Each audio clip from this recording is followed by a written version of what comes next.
E aí galera, tudo bem com vocês? Vamos para mais uma edição do 6x1 Responde, aquele quadro em que vocês fazem perguntas, eu as respondo no vídeo, você vem aqui nos comentários e deixa outra pergunta para que eu responda na próxima edição, e assim a gente vai se retroalimentando até o fim dos tempos. Meu nome é Emerson Araújo, esse é o canal 6x1 e desde o início eu peço para você deixar o like no vídeo, se inscrever no canal caso ainda não seja inscrito, usar os comentários para deixar sua opinião sobre cada um dos assuntos e também deixar sua pergunta para a próxima edição. Esse vídeo é feito com o apoio da Betfair, site de apostas esportivas que é apoiador aqui do canal, patrocinador master do Cruzeiro e segue com aquela oferta para novos clientes. Caso você ainda não tenha conta ativa na Betfair, pode entrar pelo link da descrição, fazer o seu cadastro que é super simples e rápido e o valor que você investir no primeiro depósito, até R$200, a Betfair dobra para você. Mas caso você já tenha conta ativa na Betfair, também tem oferta rolando, todo final de semana, sábado e domingo, tem um valor ali de aposta grátis. Normalmente R$2 que você usa no sábado, não é cumulativo, você tem que usar no sábado, domingo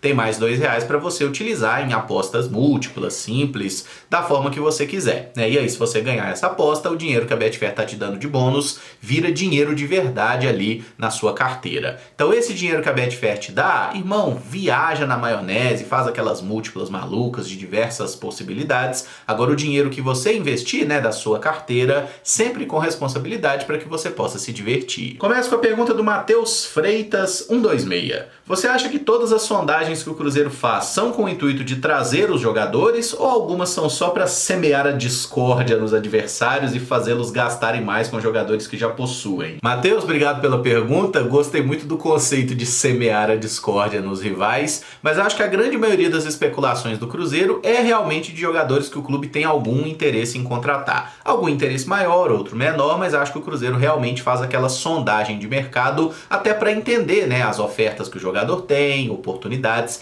e tem aquele negócio também, quando o Cruzeiro faz uma sondagem por um jogador, normalmente outros clubes vão na aba e também mostram algum interesse, e tem muito disso. Entre a proporção de jogadores que o Cruzeiro buscou e a proporção que vazou até o momento, eu acho que tem uma distância muito grande, tá? Eu realmente acho que o Cruzeiro tranquilamente sondou uns 500 jogadores nessa janela de transferências aí, e boa parte disso a gente nem fica sabendo, né? Porque quando vaza um nome, ou é alguém do clube, ou é o empresário, ou é o próprio atleta que quis que essa informação vazasse, gente, tá? Porque a diretoria em si, né, normalmente trabalha no sigilo, é o ideal, inclusive, para que você não atraia, né, mais clubes interessados e gere aí um leilão, uma questão de aumentar os valores, tá? Então eu acredito que a maioria dos nomes que a gente ficou sabendo até agora, o Cruzeiro realmente quis trazer. Se vai conseguir ou não, são outros 500. O Bruno Ferreira pergunta: você acha que o Lucas Oliveira, que hoje está titular e jogando como volante no Valladolid, pode voltar do empréstimo e se tornar uma boa peça nessa posição de volante do Cruzeiro? Bruno, obrigado pela pergunta. Quando você mandou o questionamento, a temporada ainda estava rolando, né? O Valladolid conseguiu o acesso para a primeira divisão. O Lucas Oliveira jogou ali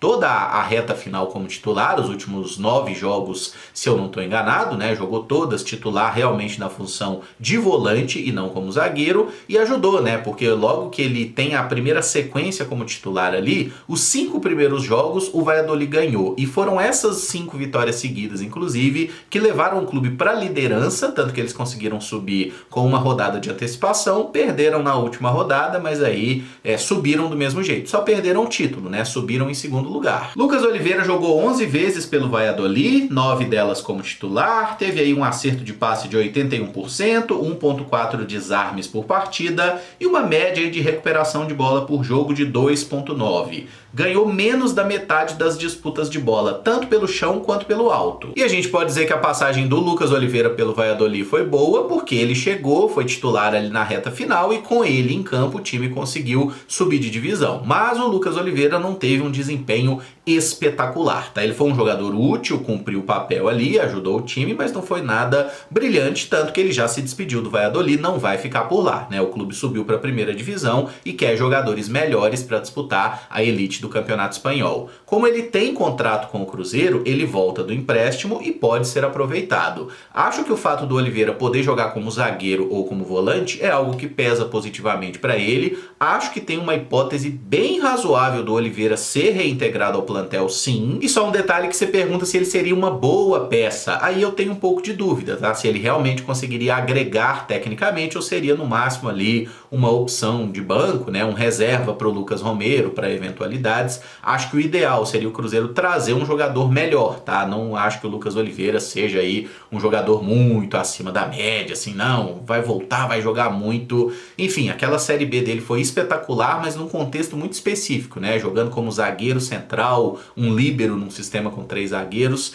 Com dupla de zaga ele mostrou que tem dificuldades para jogar, ele não é o mesmo atleta e até por isso eu acho que faz mais sentido volante do que zagueiro. Mas assim, no meu cenário dos sonhos, ele seria negociado, ficaria lá no Valladolid ou em qualquer outro clube da Europa mesmo. Eu acho que seria o melhor para todo mundo, mas ele tá voltando. Amanda Carolina pergunta: fala Emerson, e ele Alessandro? Ainda tá no Cruzeiro? Ninguém fala mais nele. Amanda, obrigado pela pergunta. Não se fala mais em D'Alessandro porque ele não está mais no Cruzeiro. Tá? Em dezembro do ano passado, a hora que terminou a temporada, o D'Alessandro se despediu do Cruzeiro, né?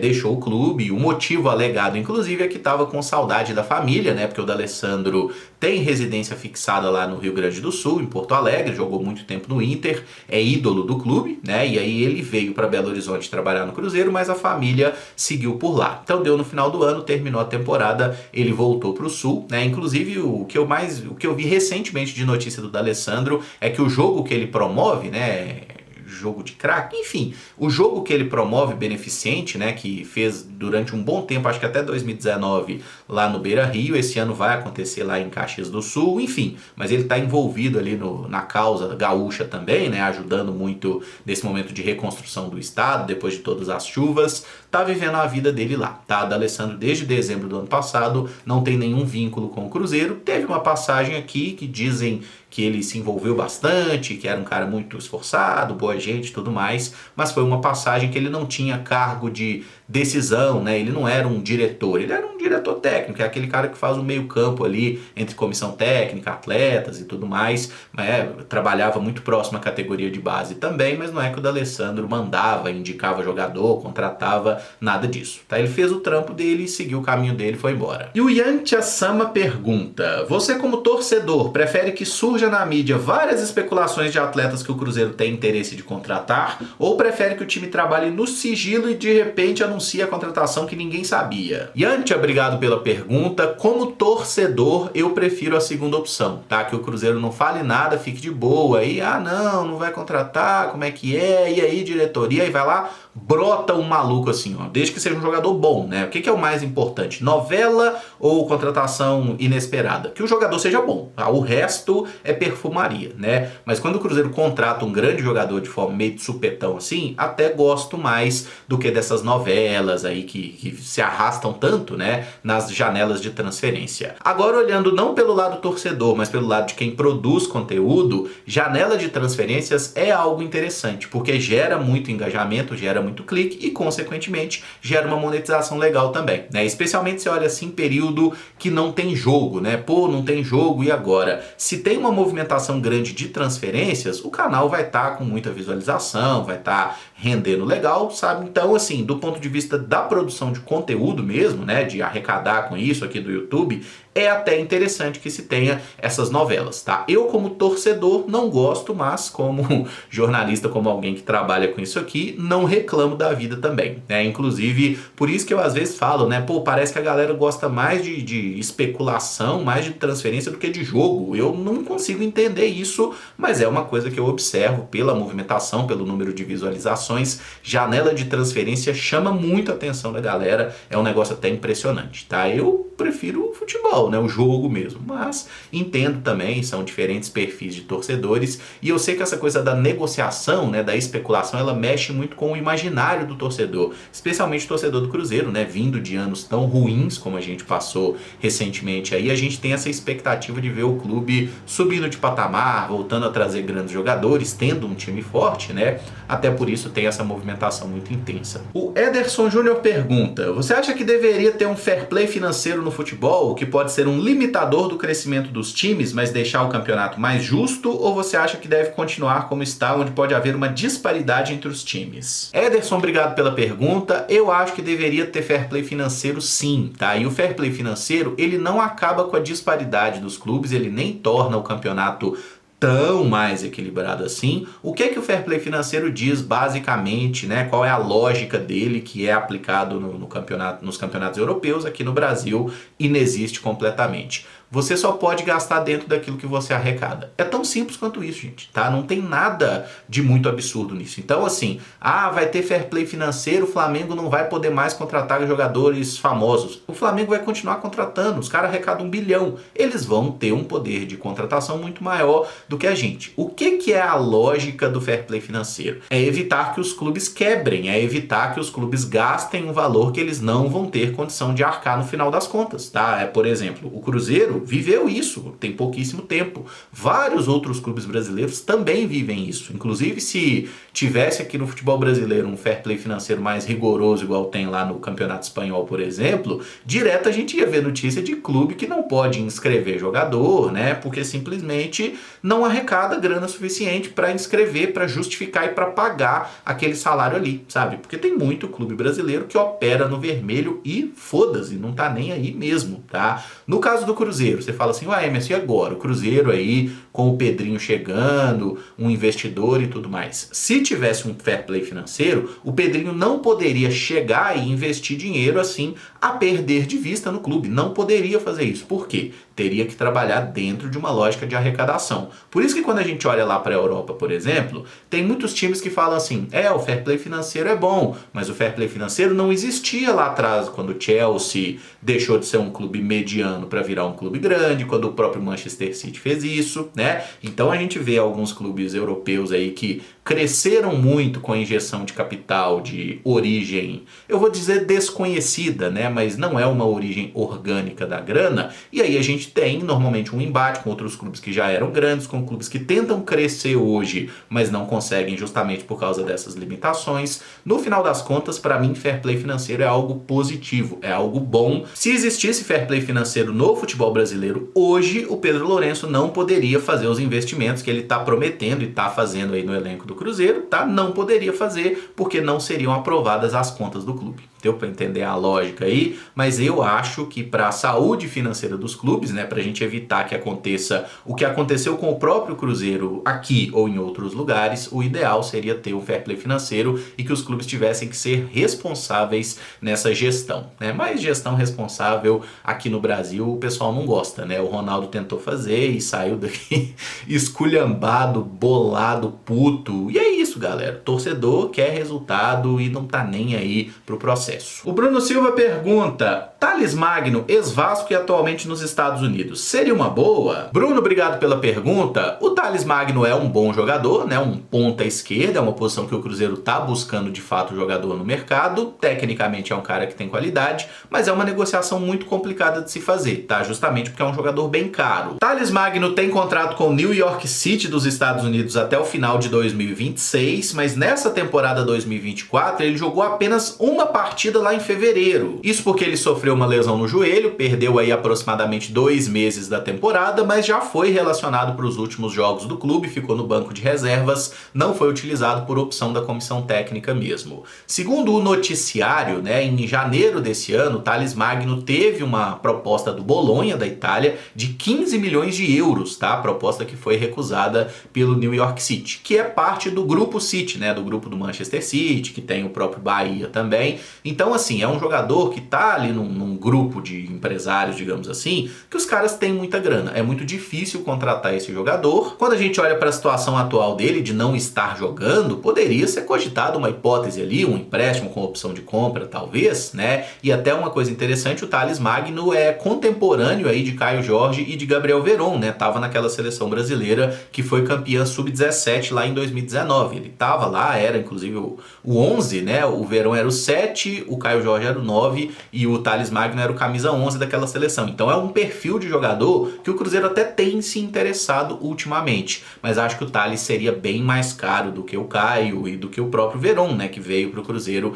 emprestado. Tá? É uma negociação muito improvável, o Atlético Mineiro tentou, se for possível ele voltar para o Brasil, certamente o Vasco, onde ele foi formado, também vai querer o jogador. Tecnicamente eu gosto do Thales Thales Magno. Acho um bom jogador, inclusive no Vasco eu acho que ele mostrou muito pouco, mas lá nos Estados Unidos ele teve um bom momento ali, especialmente na temporada 2022, que foi a que ele jogou mais, fez 11 gols, deu 7 assistências, foi um ano melhor, né? Inclusive ajudou o time a ser campeão lá da Major League Soccer, né? Então é um jogador que seria uma opção interessante, mas é muito caro, tá? Então esse aí só seria uma negociação possível se o clube tiver disposto realmente a abrir mão dele, se tiver mudado de ideia do que foi há 6 meses atrás, né? Porque se recusaram 15 milhões de euros do futebol italiano, acho que não venderiam ele por muito menos que isso. O Gustavo Piscinin pergunta: você vê alguma possibilidade de que a final da Libertadores volte a ser disputada em jogos de ida e volta? Gostaria que isso acontecesse? Gustavo, obrigado pela pergunta. Eu acho muito improvável que a Conmebol volte atrás, né? E a gente tenha aí Libertadores e Sul-Americana num futuro breve voltando a ser disputados em jogos de mata-mata. Se dependesse de mim, inclusive, a gente nunca teria mudado para final única. Eu acho que não faz muito sentido aqui na América do Sul, até analisando as distâncias, as logísticas, os problemas, né? A América do Sul é um continente muito mais problemático nessa questão logística, de deslocamento, do que é na Europa. E assim, até olhando alguns exemplos aí pelo mundo, eu vi que a Champions League asiática, né? Ela fez essa mudança, copiou lá os europeus também, e a galera se arrependeu e voltou atrás. Tanto que essa última final que foi disputada aí já foi em jogos de ida e volta, o que eu acho que é o cenário ideal para a maioria dos continentes. Na Europa, eu acho que a final única faz sentido, até porque é tudo muito mais fácil, sabe? Ali a locomoção entre os países é tudo muito mais próximo, tem uma malha ferroviária muito boa também em quase todos os países, né? Aqui, cara, é extremamente complicado, voo é difícil, é longe, sabe? Não dá, mano. Assim, pra mim a Libertadores tem que ser jogos de ida e volta, até pra você ter a possibilidade também, né, de acompanhar o seu time até uma decisão, né? E a gente já até falou sobre isso numa live resenhando esses dias, né, da possibilidade do Cruzeiro chegar à final da Sul-Americana, né, que seria em Assunção, né? E pô, acho que a torcida estaria presente? Sim, tem muito cruzeirense. Eu acho que em qualquer lugar que fizer a final, se o Cruzeiro chega, vai ter torcedor do Cruzeiro. Mas o ideal é que a gente tivesse um jogo do Mineirão, um jogo na casa do rival, seja ele quem for, né? Final em jogos de ida e volta, eu acho que faz todo sentido para a América do Sul, tá? Por mim, nunca teria nem mudado, mas acho que a Conmebol vai tentar seguir copiando os europeus nessa aí. E por fim, o Pedro Gomes pergunta: com o Pedrinho à frente do Cruzeiro, agora tem mais chance de sair o tão sonhado estádio próprio? Pedro, obrigado pela pergunta. Quando a gente analisa aí, né, que o seu xará Pedro Lourenço tem muito mais grana que o Ronaldo, então por esse aspecto financeiro, poderia sim fazer mais sentido e dizer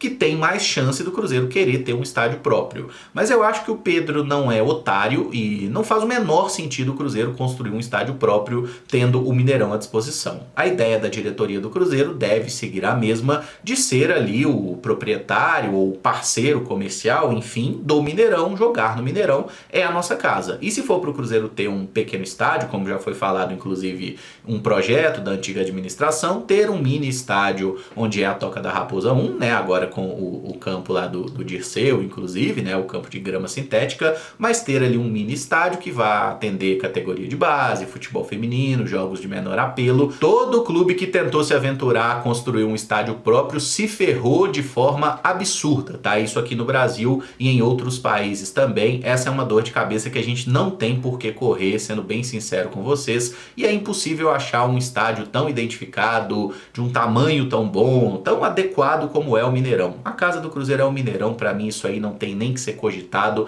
e aquele papo lá de estádio em Betim virou conversa de maluco, aquilo lá ninguém nem lembra daquilo mais. E eu encerro o vídeo por aqui. Se você gostou, peço que deixe o like, se inscreva no canal caso ainda não seja inscrito e use os comentários para opinar sobre cada um dos assuntos. Muito obrigado por acompanhar, um abraço e até o próximo vídeo. Valeu!